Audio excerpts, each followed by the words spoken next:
Assalamualaikum warahmatullahi wabarakatuh. Sebelumnya perkenalkan, nama saya Rahma Ramdhani Sofian dari Prodi PAI Pendidikan Agama Islam semester 6. Dengan mata kuliah pembelajaran fikih dengan dosen Ayah Adi Dinarji. Nah, di sini saya akan menjawab pertanyaan, bagaimana pendapat Anda tentang seseorang yang beribadah menggunakan fasilitas dari usaha yang tidak halal atau haram. Nah, ya, sebagaimana yang kita ketahui dalam ajaran agama Islam, beribadah dengan menggunakan harta yang tidak diperoleh dengan usaha yang baik atau dengan usaha yang haram itu tidak diterima oleh Allah Subhanahu wa taala. Nah, ini ditegaskan dalam Al-Qur'an surat Al-Baqarah ayat 172. Yang artinya, wahai orang-orang yang beriman, makanlah dari rezeki yang baik-baik yang kami berikan kepadamu dan bersyukur kepada Allah Subhanahu wa taala jika benar-benar hanya kepadanya kamu menyembah. Quran surat Al-Baqarah ayat 172. Ayat ini mengajarkan bahwa seorang muslim harus menggunakan rezeki yang halal dan baik dalam kehidupannya, termasuk dalam beribadah. Rezeki yang haram mencakup segala bentuk pendapatan yang diperoleh melalui cara-cara yang tidak dibenarkan oleh syariah, seperti riba, penjudian, mencuri, penipuan, atau bisnis yang melibatkan barang-barang yang haram seperti alkohol dan narkotika. Nah, di sini ada hadis dari Abu Hurairah radhiyallahu anhu yang artinya, sesungguhnya Allah itu baik dan tidak menerima kecuali yang baik. Hadis riwayat Muslim nomor 1015. Nah, penjelasan ini menegaskan, dari hadis ini menjelaskan bahwasanya Allah itu tidak menerima ibadah dan amal yang dilakukan secara yang tidak halal atau melibatkan harta yang tidak halal. Oleh karena itu, seseorang yang beribadah dengan menggunakan harta yang haram tidak akan diterima amalnya oleh Allah Subhanahu wa taala. Ini ada beberapa dampak dari apa sih?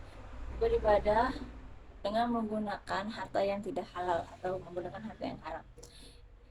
Yang pertama itu kehalalan rezeki. Nah, Allah Subhanahu wa taala memerintahkan umat Islam untuk mencari rezeki yang halal atau baik. Harta yang diperolehkan dengan cara yang tidak sesuai dengan syariah itu tidak hanya merugikan diri sendiri, tetapi juga bisa merugikan masyarakat luas.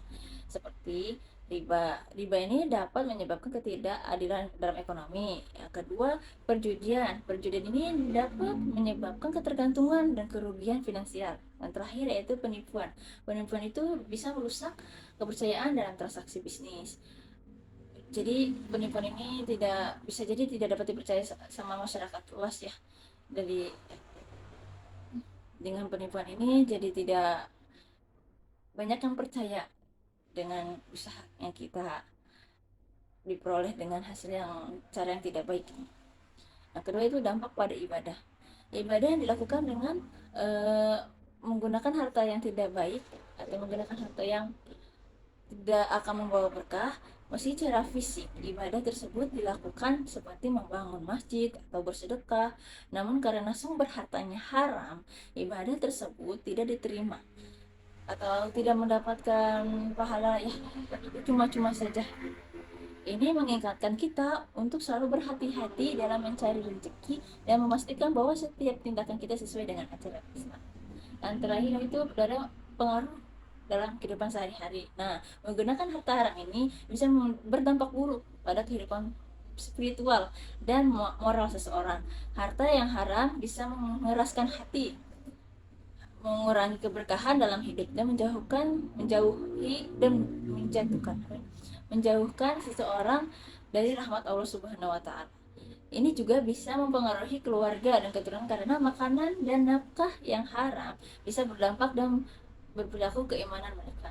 Nah, harta yang haram ini jika kita diperoleh uh, untuk untuk keluarga, untuk anak, bahasa istilahnya mah nafkah ya, itu bisa berdampak kepada anaknya, bisa jadi tidak hanya kepada diri sendiri yang melakukan itu, tapi bisa ke istri, ke anak dan keluarga, bisa jadi tidak mendapatkan berkah ya.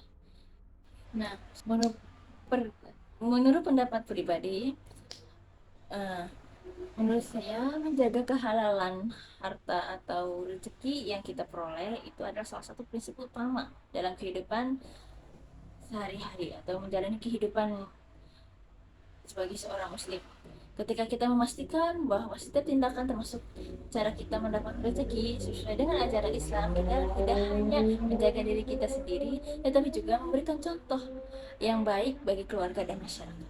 Beribadah dengan harta yang halal membawa ketenangan hati dan keyakinan bahwa ibadah kita diterima oleh Allah Subhanahu wa taala. Jadi tidak sia-sia selama kita jalankan.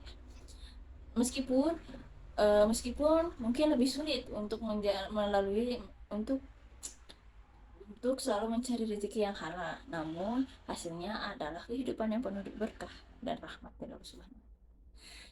Nah, saya yakin bahwasannya Allah akan selalu memberikan jalan dan jalan kemudahan bagi mereka yang berusaha hidup sesuai dengan syarat syariat yang Allah yang sudah ditentukan oleh Subhanahu wa taala. Jadi sesulit apapun kita mencari uang yang halal, jangan coba-coba untuk menghalalkan segala cara.